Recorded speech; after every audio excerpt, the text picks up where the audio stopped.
Ladies and gentlemen, it's a real honor to speak to this audience at the Investment Forum and give a scientific keynote, which of course is a huge challenge. As you know, climate change is one of the biggest challenges that humankind faces. So giving a short summary of the scientific results that we know so far is quite a task, and my time is already running, so I try to be as concise as possible as I can. I have a machine that moves the slides. Actually, here we go. Let me start what I want to talk to you today in these few minutes.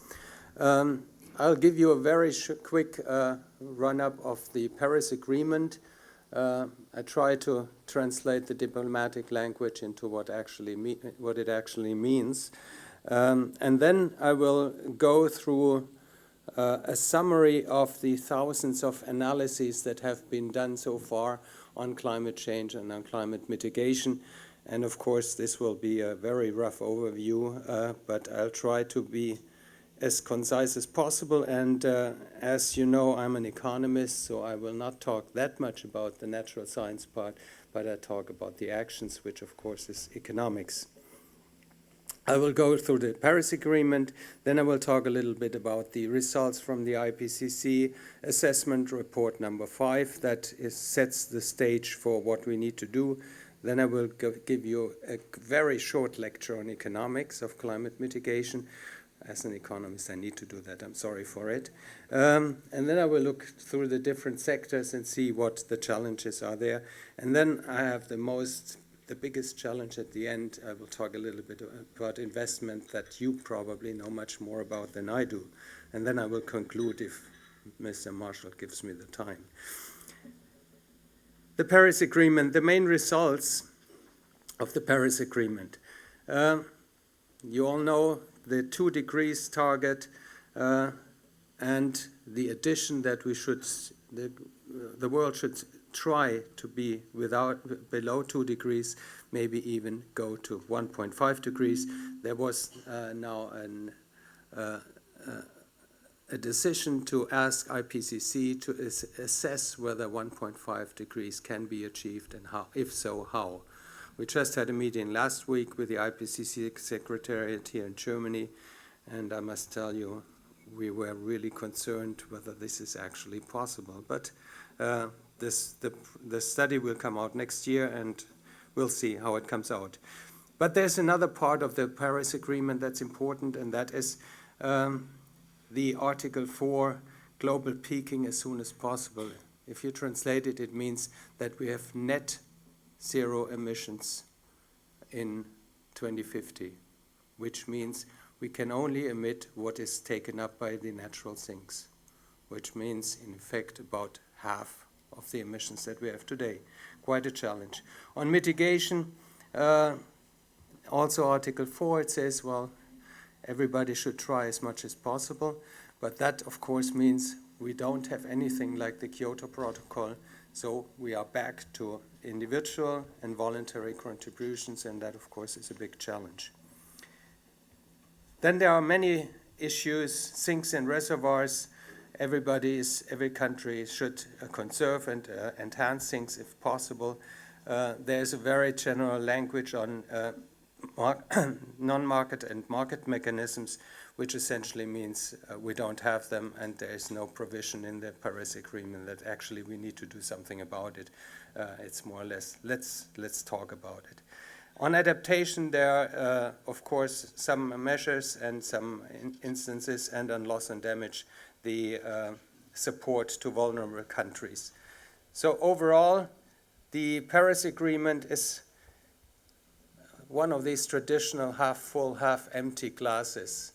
It's half full because there's a huge decision by the global community that we need to do something about it. It's half empty because nobody has made a decision so far except for saying, okay, we want to do it. So let me go through the IPCC and see what the IPCC has to say if we want to reach the 2 degrees. Now the IPCC language is a bit difficult. They don't talk about the temperature, they talk about what is called the representative concentration pathways. That is essentially the radiation balance of the Earth. If you translate that into the 2 degrees, the RCP 2.6 is essentially the one that we need to talk about, and you see on the slide that that means we need a quick reduction. It's the blue lower part, a quick reduction which essentially goes to negative emissions at the end of the century in many of these runs. And in the lower part of the slide you see on the right-hand side what that means. It means essentially that the low carbon production of energy has to increase tremendously by huge amounts by the year 2050. If you translate that into the actions that actually need to be done in the different sectors, transports, building, industry, electricity, land use, and the non-CO2 gases, there's one huge message in the IPCC study, and that is CCS, carbon capture and storage, is one of the crucial technologies that we need to talk about and that we need to do something about. And you can see that on this picture quite nicely. On the left-hand side, you see the study results of the IPCC, and there are hundreds of studies going into. They had over 30 models that they have run to see in which sectors the actions need to come about, and they have two alternatives. One is on the left-hand side, the activities that are necessary if we have carbon capture and storage, and on the right-hand side, we have those without carbon capture and storage. And you know, at least in Germany, there's a huge debate. Everybody's against CCS. Now, if you take that serious, then you have a problem with the 2 degrees. One of the most, before I go into the sectoral details, you need to look at the lower part that you see here. These are the numbers of models that solve for the 2 degree target until 2100. And you see on the left-hand side, most models can find a solution and say, okay, this is the way we can do it. But if you look at the right-hand side without CCS, you see only very few models are still able to solve, which means all the other models cannot find a solution to this challenge. Now I'll come to that in a second. So on the left-hand side, you again see that the reduction with CCS is mostly in the electricity sector. That means carbon capture and storage will be in place in the electricity sector. There are still some fossil fuels possible. But it also, at the end of towards the middle of the century, it will also use carbon capture from biomass. On the right-hand side, you see that this is not possible anymore without CCS. And then all the burden goes to biomass, which essentially means we have to use our nature to preserve the planet, which is quite an important trade-off. Now I come to your question about the ALOFU. Of course, I knew that this question will come up. The next one shows you what is going on. On the left-hand side, you see the overall composition of greenhouse gas emissions, and this green part is the big one, that's AFOLU, which is called agriculture, forestry, and land use. That's how IPCC has defined it. These emissions are composed of agriculture and forestry. On the one hand side is about half, and the other half comes from deforestation. And this AFOLU, agriculture, forestry, and land use, needs to be reduced tremendously, as you can see in the right-hand side. Without CCS, everything needs to go into this land use thing. But also in the short run, if you look at the short run, the first few years, even with CCS, the emissions from land use and from agriculture need to be reduced dramatically very quickly, because this is one of the sectors where the non-CO2 greenhouse gases are very important, and that of course means that we need to do something because they have a much more stronger warming effect than the other CO2. Let me come to the economics of climate change. Just a little bit of theory. Any efficient low-cost strategy for meeting the 2-degree goals and controlling emissions of greenhouse gases needs price signals. You know that much better than I do. Without price signals, economic and business activities are distorted. These prices should reflect what we call, as economists, the true social cost of producing energy services. Now, just one equation, very simple one. The social costs of energy are defined by economists as the production cost, of course, what it costs to produce this energy service, maybe a scarcity rent for the scarcity of these services, of the resources that we use, maybe be it biomass, be it fossil fuels, plus the external cost of climate change. That's what we are talking about. What is the cost of future climate change on the economy and on humankind? Plus the local external cost of pollution. I'll come to that in a second. And of course, the subsidies that we are paying. This is also a social cost, but because it's taken away from somebody else. Today, the social costs of energy are not present in practically anywhere in the world.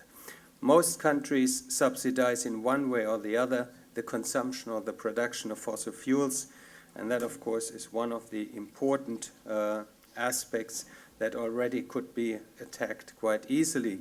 So let me talk just a little bit about the subsidy case. Here you see a study from the which was done for the International Monetary Fund that looks at the global energy subsidies by different energy sources.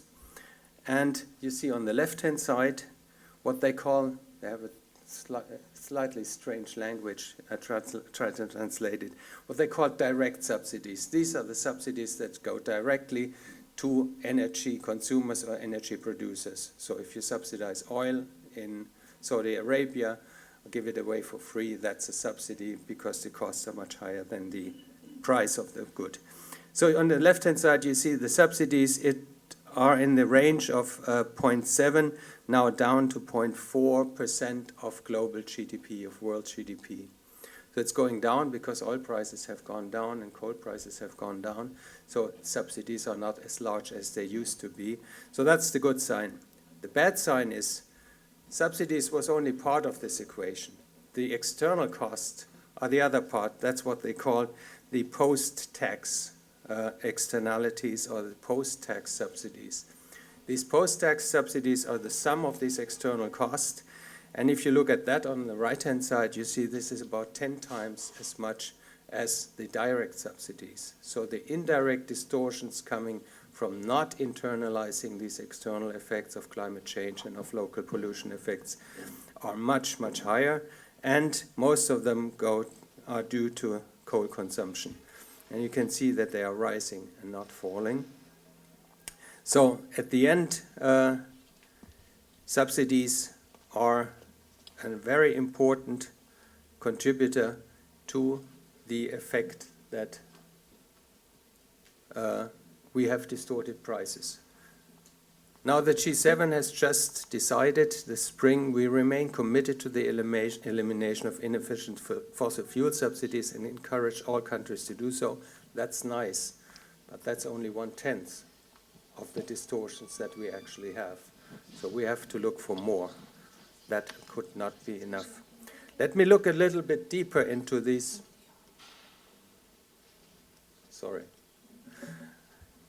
Into the composition of these overall subsidies, so including the external cost. In absolute terms, which is the upper part, you can see the total world subsidies are around $4 to $5 trillion. Most of them occur in Asia, in Eastern Asia, and the second place is, of course, in the advanced economies as well. And if you look in percentage of GDP relative to the economic power of these regions, you see that this is mostly in Asia and in the countries that Russia and those countries that have formed the former Soviet Union. They are highly distorted prices, and of course in the countries of the Middle East, the oil producers that subsidize for their consumers most of the. What would happen if these subsidies, the direct as well as the indirect subsidies, would have been replaced and the true social cost were present in the world economy today? The IMF did this study and they computed in a model what would happen, and here you can see what would happen. World emissions would be roughly 20% lower if we impose true cost of energy to the world economy and to the actors, producers and consumers of energy. And of course the largest reduction would happen in those countries that have the highest distortions, again, in Asia as well as in the Middle East. So roughly 20% could simply be replaced without having major structural changes in the world economy. Which means we need, for efficient energy prices, we need to have some mechanisms that represent the global warming impact in these prices, that represent the local pollution impact in the prices, and that remove those direct energy subsidies that distort the true cost of energy. There are many instruments, and I don't want to go into the details of these instruments, because this is essentially another lecture, maybe 2 lectures. There are carbon taxes that one can talk about. There is emission trading. We do have the European emission trading scheme. China is starting an emission trading scheme. There are pollution taxes in some countries. There are also regulatory measures in California. There are several regulatory measures that try to cut emissions without resorting to emission trading or to taxes. So there's a lot of things that can be done, and there are lots of things that started to be introduced. The problem is, in the European emission trading scheme, the prices are far too low to reach what needs to be reached, so they don't match the social cost of climate change.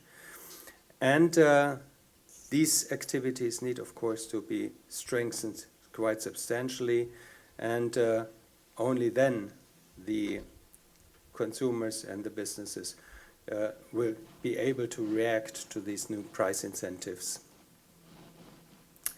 Let me come to some of the sectoral issues. I don't know why it is. Here we go. Let me quickly go through the sectoral issues. In the transport sector, the models predict that there are few reduction opportunities because it's mineral oil, and mineral oil has the huge advantage that it has the highest energy density that you can imagine. So alternatives usually have a lower energy density, which means you can't fly on anything else but fuels, except for biokerosene, and you cannot drive cars, at least currently, without such high energy density. So e-mobility is probably the only way to work on it. Maybe other consumer-oriented terms of mobility, but that's very difficult. On buildings, the studies show that there's relatively small reduction in the beginning, and we have a very low level of reductions to start with, but we have very high investment that is necessary to get this going. And I'll show you in a second the slide where you can see that this investment really needs to speed up quite substantially. On the industry side, the IPCC is not very positive. It says, okay, 25% may be possible, and we've seen studies supported in Germany by the BMBF that go into the same direction. 25% could be possible, but there are limits. In industry, there are limits to the use of to the reduction of fossil fuels or of emissions. And I mean, to make it very simple, if you want to build a wind power or solar power, you need some kind of energy to produce it, and steel cannot be done with biomass and not with solar energy only. So there are limits to that, and beyond that it becomes really difficult to reduce energy, so we need to do it somewhere else.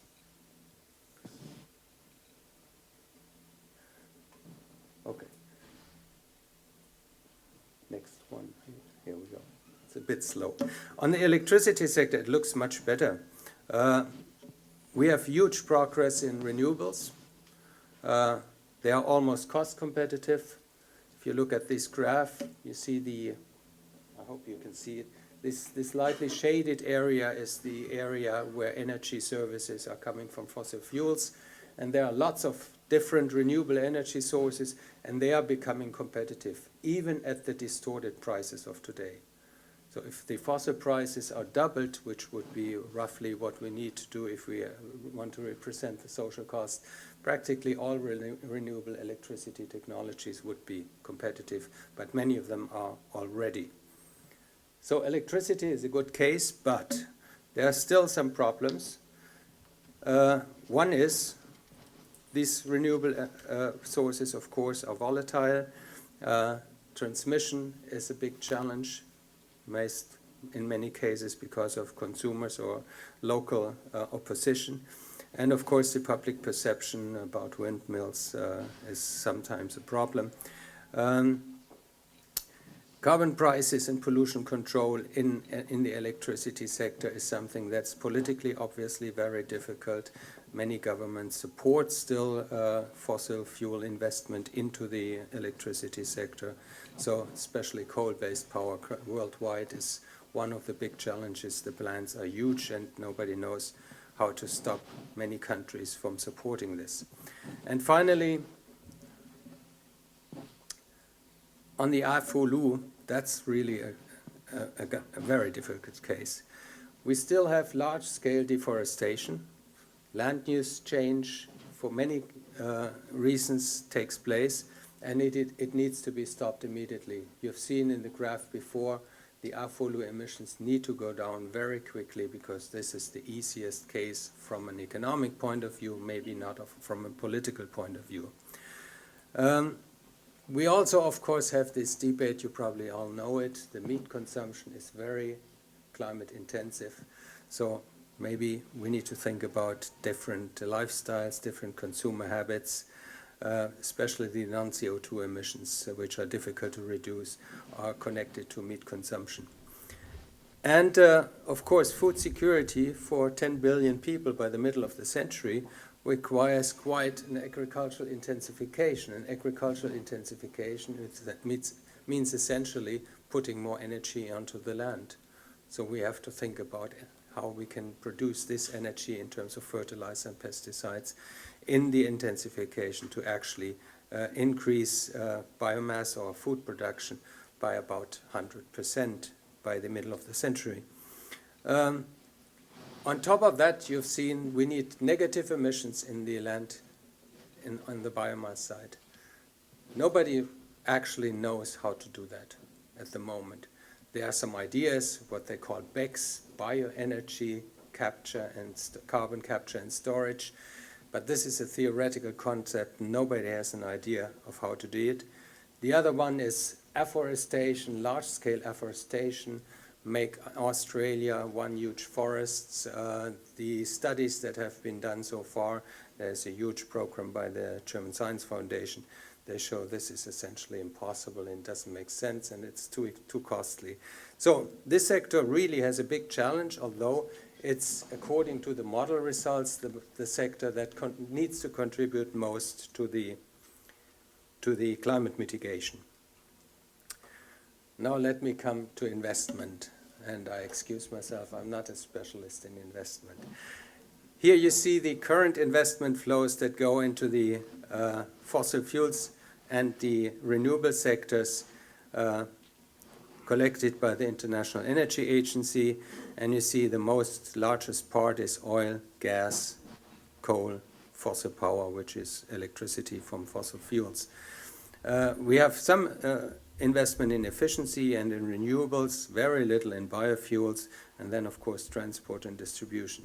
Essentially, what we are talking about is 6% of global GDP is spent on energy, but 10% of global global investment is going into the energy sector. That's mainly because the energy sector is very capital intensive. So the question is, how can this be rechanneled away from these fossil fuels? Now the demand that the models predict in order to meet the climate targets says, get out of coal as quickly as possible. That's the lower part in the coal, in the 450, which is again this 2-degree scenario. But as well, oil needs to be reduced. And this is including CCS. Without CCS, it would need to go to zero almost immediately. Only in the gas sector there is still some level that is not decreasing that much. On the other hand, where should the renewable and the low carbon investments go? According to the International Energy Agency, they should go into renewables and mostly efficiency. But the most important thing here is to see from 2013 to 2020, it would require a doubling of low carbon investment. Oh, I'm running out of time. Yeah, very, very quickly.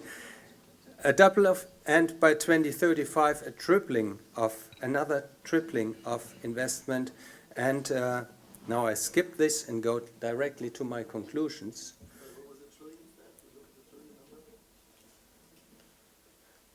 This is not one back. This is $1 trillion, more than 2 trillion in low carbon only. We have 1.5 trillion in energy currently. So it needs to be increased overall, but it needs to be into low. This is only the low carbon part. It's not the fossil part that comes on top of it. There's still some investment there. Okay, now very quickly to the conclusions. Paris has produced a brave commitment, but it hasn't produced the instruments so far. The IPCC indicates we need drastic actions and we need it quickly. And essential things that we need to do is we need to have the price signals, we need to work on the externalities. And my final slide. We have some research needs. We need to think how can we do negative emissions, if it's possible at all. What can we do about burden sharing, because countries are very differently affected by it. Finally, the investment needs, as I said, we need huge investment in low carbon technologies. We need investment and research in CCS. And we need alternative mobility concepts, because that's where one of the issues where we are still running very high on emissions if all the others have been done. On the divestment needs, of course, get out of coal and get out of subsidized fossil energies. Thank you very much.